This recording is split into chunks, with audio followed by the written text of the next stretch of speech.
Hi everyone, it's Simon here with a review of SubaraCity. SubaraCity is a casual game that's available on mobile, PC, Nintendo Switch and PlayStation 4. The PS4 release that you see on your screen is currently only available in Japan, but I'm assuming it will be worldwide like the other releases shortly. SubaraCity kind of piqued my interest because it's colour matching and city building kind of merged into one.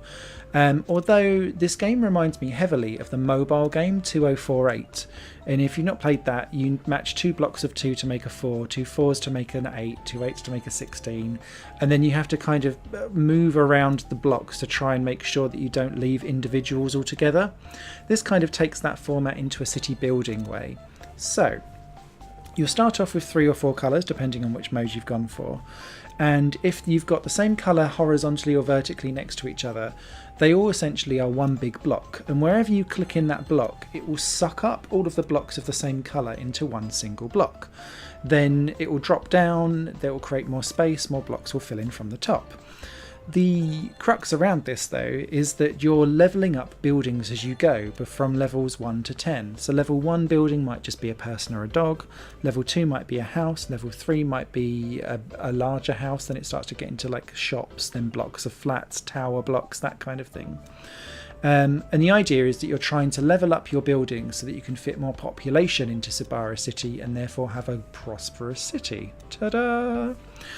Now, that's all fine until you hit level 10 in your buildings. When you hit level 10, the bases of your buildings, the colours that you've been matching, turn silver, and that doesn't hit any of the other colours that are coming down. And what you're going to need to do is try to match several level 10 buildings together to kind of do one final ta-da clearing and get them into gold status, which is where you then can't shift them. So if you put 2 level 10 buildings together, it'll become a level 11 building. If you put 3, it'll become a level 12, 4, a level 13, and so on and so forth. And these are kind of giant structures that are great for housing population, but then you can't move them and get rid of them ever again. So you really have to try and line them all up and try and like do the best ta-da possible to get them clear and out of the way.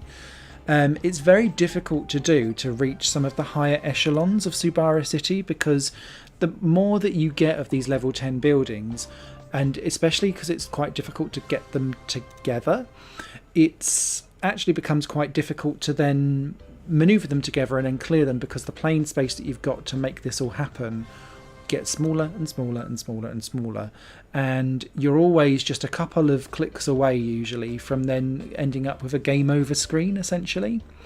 Now with SubaraCity there are 2 different modes. In casual mode it only gives you 3 colours but with no lives.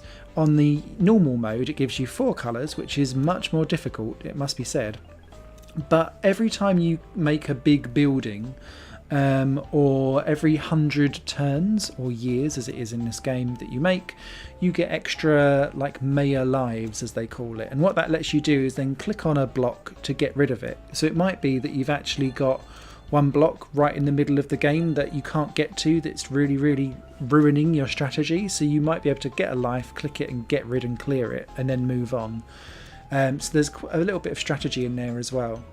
What I also really like about SubaraCity is that the more that you do and the more different buildings you unlock, they are actually changeable in terms of the sprites that you use, but it also starts to trigger other effects that happen over SubaraCity as you progress. So the more buildings and the more population you unlock, you start to have jets come in, there's rainbows, there's like Twitter birds flying in the sky.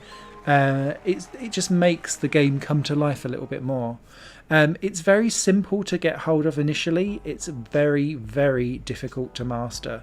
So I think if you want to have one of those crazy like just one more go type games, this is more suited probably for gaming on the go, but I don't do mobile gaming. I like and I prefer to sit down and actually play my games properly. So perhaps you might want to get the mobile versions, because I can see why people would play this on the go on like commuting and stuff. But yeah, SubaraCity, a good thumbs up from me. I was pleasantly surprised, although I know I'll never get the top echelons of it.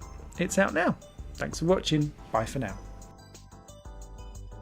This channel is just one of my many projects that cover games, music and film. If you enjoy any of these and would consider supporting me to develop further in the future, you can do so by visiting patreon.com/Satorimon. Thank you for your time and for watching the video.